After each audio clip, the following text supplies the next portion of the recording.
ETF index mutual funds నేర్చుకుని stock మార్కెట్లో రాణించాలనుకుంటున్నారా? వెంటనే ఈ నెంబర్కి కాల్ చేయండి.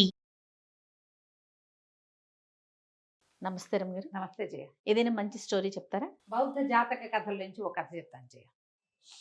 పూర్వం అంటే బుద్ధిజంలో మగధ రాజ్యంలో పుష్పకూటుడని ఒక ఆయన ఉండేవాడు. ఈయన కీ పర్సన్, రాజధానిలో కింగ్ మేకర్గా ఉండేవాడు. అయితే ఈ పుష్పకూటుడికి లేక లేక ఒక కూతురు. బయట ఎంత కఠినాత్ముడో, ఎంత ఖచ్చితమైన వాడో, రాచరికము, ఆయన తాలూకు అధికార దర్పము అవన్నీ చాలా రకాలుగా ఉండేది. చాలా టఫ్ పర్సనాలిటీ. పీపుల్ భయపడేవాడు అతనితో మాట్లాడడానికి. కానీ ఇంటికి వచ్చేసరికి ఆయన చాలా అద్భుతంగా మారిపోయేవాడు. ఏమిటంటే ఇంట్లో ఆయనకు ఒక కూతురు ఉంది, కుండలకేసి అమ్మాయి పేరు. భలే ఉంది. అప్పటి పేర్లు బాగుంటాయి. అప్పట్లో మగధంటే గిరివ్రజపురము అలాంటి పేర్లు ఉన్నాయన్నమాట. అయితే ఈయన అంత ప్రపంచానికి చాలా టఫ్ పర్సనాలిటీగా కనపడేవాడు అయినటువంటి పుష్పకూటుడు మొట్టమొదటిసారి అతను గిరివ్రజానికి వచ్చినప్పుడు, ఈ ఊరికి వచ్చినప్పుడు పువ్వుల వ్యాపారం కోసం వచ్చాడు. అప్పుడు అతనికి కూతురు పుట్టింది. ఆ కూతురు వల్ల అతని దశ మారిపోయింది. ఈ పిల్ల పుట్టాక దశ మారిందని మీరు చెప్పుకుంటాను, వింటాంగా. ఈ దశ మారింది. ఆ పిల్ల అంటే అమిత ప్రీతి. పిల్ల అని ఏడవకూడదు. నందంటేనంది, పందంటే పంది. అమిత మార్ధవంగా ఉండేవాడు ఆ పిల్లతోటి. సరే ఏమైందట, ఇంక కూతురు అంటే పంచప్రాణాలు, కుండలకేసి పాప పేరు. దానికి ఒక 16 సంవత్సరాలు వచ్చినాయి, 17. ఒకసారి ఆ పిల్ల పైన తండ్రి వచ్చే దారిలో ఆయన సాయంకాలం వస్తాడని ఆయన వచ్చే దారి చూడడం కోసం పైకి ఎక్కి నుంచుందట. సౌధోపరి భాగంలో నుంచుంటే ఏమైంది, ఆ రోజున ఒక దొంగకి ఉరిశిక్ష వేయడానికి తీసుకెళ్తున్నారు. ఆ దొంగ నవయువకుడు, ఒక 25 సంవత్సరాలు ఉంటాయి, కండలు తీరి, చక్కటి చురకత్తుల్లాంటి మీసాలు, మంచి ఉంగరాల జుట్టు, సౌష్ఠవమైన శరీరం. వాడిని ఒక దానికి కట్టేసి తీసుకుపోతున్నారు. ప్రజలంతా అయ్యో కుర్రాడు చక్కగా పండులా ఉన్నాడు, చందమామల్లే ఉన్నాడు, చచ్చిపోతాడని ఒక్కొక్కళ్ళు స్వీట్లు పువ్వులు అందిస్తున్నారు అతనికి. అతను మట్టి చేతికి అందితే ఎలా చేస్తామో అలా చేస్తున్నట్టు దాన్ని తీసుకుని ఇట్లా అని వదిలేస్తున్నాడు. ఏది తీసి నోట్లో పెట్టుకోవట్లా, చాలా నిరాసక్తంగా ఉన్నాడు.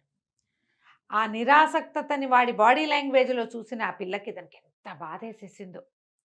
అయ్యో వీడు చచ్చిపోతున్నాడు, అయ్యో వీడు ఎంత బాగున్నాడో, ఆ మొహం ఎంత బాగుందో, అతని మొహం చిట్లిస్తే బుగ్గల్లో సొట్టలు పడుతున్నాయి, ఎంత బాగున్నాడో. అసలు పిల్ల మనసు పడిపోయింది వాడి మీద.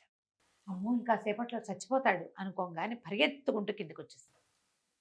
తండ్రి అప్పుడే లోపలికి వస్తున్నాడు. తండ్రిని కావలించుకుందా, అన్న నా కోరిక చెల్లించవు అని అడిగింది. ఆయన అడుగమ్మా కేసీ, నీకేం కావాలంటే అది అన్నాడు. ఆ దారిపోతున్న దొంగవాడిని నాకు మొగుడిని చేయనా అన్న అని అడిగింది. ఆయన కాంతపోయాడు. పిచ్చ కింద నీకు అన్నాడు.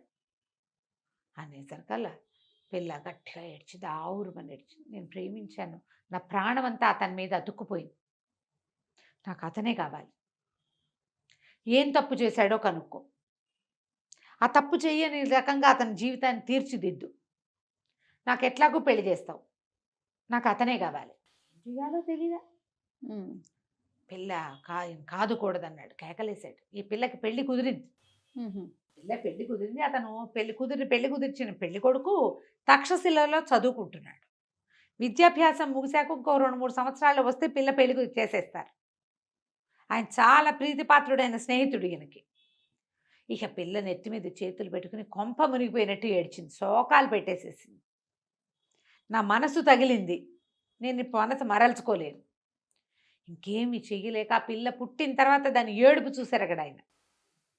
ఏడుస్తుంటే ఇంకేం చేయలేక పరిగెత్తుకుంటూ వెళ్ళి సైన్యాధిపతులతో చెప్పి రాజుగారిని క్షమాభిక్ష అడిగి, వీడు దొంగ ఎందుకు అయ్యాడంటే వాడికి సంపద లేదు కాబట్టి దొంగ అయ్యాడు, సంపదలు అందిస్తే దొంగతనం చేయడు, నేను ఇల్లరిగా ఉంచుకుంటాను నా ఇంట్లో, నన్ను వాళ్ళని ఒప్పించుకొని వివాహం చేశాడు. పిల్ల పెళ్ళయింది. ఎంత సంతోషంగా ఉందో, తను కోరిన కోరిక తీరింది. ఆ అత్యంత అందగాడుగా కనపడిన వాడిని తన మనసు ఎవరి మీద తగిలిందో వాడిని పెళ్లి చేసేసుకుంది. ఇలాంటి అక్కయ్యలు ఎన్ని కనపడతాయి మనకి, అంతే కదా. అయిందా, పెళ్ళైపోయింది. 3 వారాలు గడిచింది. 3 వారాలు అయితే ఈ అబ్బాయి ఏం చెప్పాడంటే, పెళ్లి కుమారుడు కేసీ, నా జీవిత వాంఛ నెరవేరింది, సంపన్నుల ఇంటల్లుడు అవ్వాలన్న కోరిక తీరింది, నా జీవితంలో నేను ఇద్దరికే రుణపడి ఉంటా. నన్ను ఈ పరిస్థితికి ఇలా వివాహం చేసుకున్న నీకు, ఈ వివాహం జరిగేలాగా నిన్ను ప్రేరేపించిన దుర్గమ్మ తల్లికి, నా ఇలవేల్పు ఆవిడ దుర్గాదేవికి నిలువు దోపిడి ఇచ్చి మొక్కు తీర్చుకుందాం. చక్కగా అలంకరించుకుని పద, కొండ మీద ఉన్న దుర్గాదేవిని చూద్దామన్నాడు. అసలే ఈయన కీ పర్సన్ ఆ రాజ్యంలో, కింగ్ మేకరు, ఆయనకు ఒక్కగానొక్క కూతురు, పైగా పంచప్రాణాలు. అది ఎంత శోభాయమానంగా అలంకరించుకుంటుంది, ఎన్ని నగలు ఉండి ఉంటాయి దానికి. చక్కగా నుదుటి పాపిడి పిల్ల దగ్గర నుంచి మట్టెల దాకా అన్ని బంగారపు వస్తువులు ధరించి, చక్కటి బంగారు జరీ పని చేసిన పట్టు చీర కట్టుకుని, గుర్ర బండి ఎక్కి, భర్తే గుర్రం దోలుతూ ఉండగా దేవాలయానికి, కొండ మీద ఆలయానికి వెళ్ళింది. కుండలకేసి పైకి వెళ్ళారు. వెళ్ళిన తర్వాత అతను ఏం చెప్పాడంటే, నేను ఎప్పటికీ నీకు కృతజ్ఞుడినై ఉంటాను, కానీ నేను వివాహితుడిని. మా పల్లెలో నాకు 2 పిల్లలు, భార్య ఉన్నారు. నీ వల్ల నేను చావు నుంచి తప్పించుకున్నా. దుర్గకి పదే పదే దండం పెట్టా, నాకు ఎవరి వల్ల చావు తప్పుతుందో తప్పించు, నీకు నిలువు దోపిడీ ఇస్తానని. నువ్వు వచ్చావు కాబట్టి నీకు నిలువు దోపిడీ ఇవ్వబోతున్నా. నీ నిలువు దోపిడీ ఇస్తా ఆవిడికి. భగవత్ ప్రార్థన చేసుకో, నీ నగలన్నీ ఒలిచి అక్కడ పెట్టు. ఏం చేసింది, నగలన్నీ ఒలిచి అక్కడ పెట్టు, లోయలోకి తోసేస్తానని చెప్పాడు. నిన్ను చంపేసి నేను మా ఇంటికి వెళ్ళిపోతా ఈ నగలు పట్టుకుని. నిలువు దోపిడి అంటే అదా? ఈ నగలు తీసుకుని వెళ్ళిపోతే నేను ఇక జీవితంలో దొంగతనం చేయను, నన్ను రక్షించు, ఇంకా దొంగతనం చేయనని దుర్గకి మాట ఇచ్చా. నన్ను రక్షించడానికి నిన్ను పంపించింది. ఓకే, నువ్వు వచ్చి నన్ను రక్షించావు, నిలువు దోపిడీ ఇచ్చేయి నాకు.